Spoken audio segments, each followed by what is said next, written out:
Hello, everybody. It's Friday. That means it's time for another topic of the week. So, first things first, last week's topic on miniatures in non war games. A lot of interesting discussion there. I was happy to see how many people were in my camp, as it were, especially when it came to things like role playing games. But I was also happy to see how many people talked about miniatures as being part of their game and that they felt it added value to it. It's an interesting example of how there's no wrong answer. Um, it's something like that. It's instructive for all game design and something we should all think about when we look at elements of a particular game. For me, the inclusion of miniatures into an RPG, all of the things that other people are saying are valuable, I don't hold place any value on, and all the things they don't like, I very highly hate. So it tips the equation. And I think that that's instructive to a lot of how rules can work. If you think about things like, the rolling for a turn or something like that, right? Like it can be the case that you might hate it to some degree or not like it, but others might really like it, and it's always tough to get these things on balance. It has to do a lot with your profile, how you view the game, what your agenda is with the game, etc. And often with these things, there's not necessarily a right answer. So lots of good discussion there. And what I also found encouraging was how many people mentioned that they found their way into the miniatures painting world through miniatures in other games, which that is actually a pretty good advantage and something in their favor.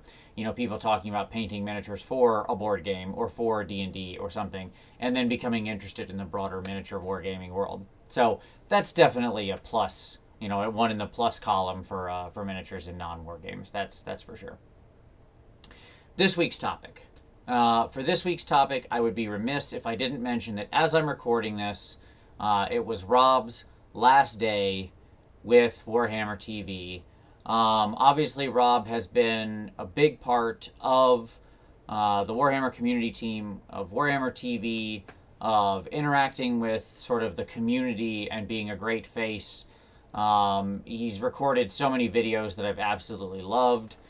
His Chaos Black video was truly one of my favorite sort of GW joke advertisements of all time. The GHB 2017 was pretty amazing. Like, over and over again, he's done fantastic work in that regard. He put a happy face and an engaging, smiling face onto Games Workshop. Having spent time over the past year getting to know some of those people, being able to go visit over there to Warhammer World, what occurred to me very strongly was that that building is not full of maniacs and crazy people looking to destroy your life.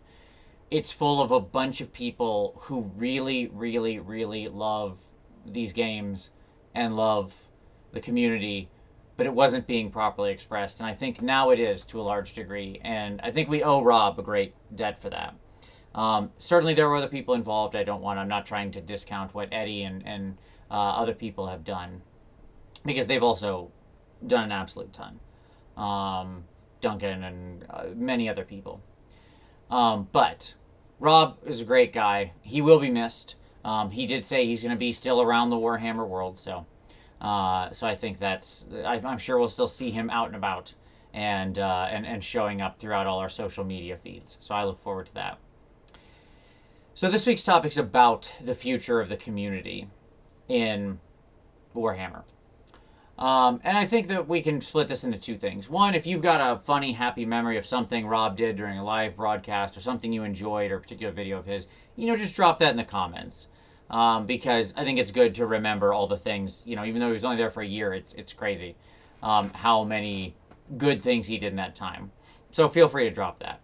But the deeper discussion of the topic that I want to have is, what do you want to see out of the Warhammer community team on the Warhammer community page over the next 6 months to a year?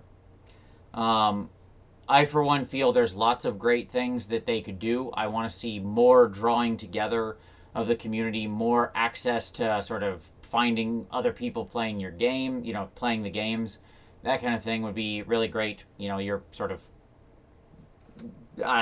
game finder, I guess, something like that. but just, more, I think, reaching out. I would love to see more interaction with a lot of the content producers around the community, with them creating articles and stuff where they're linking back to their content.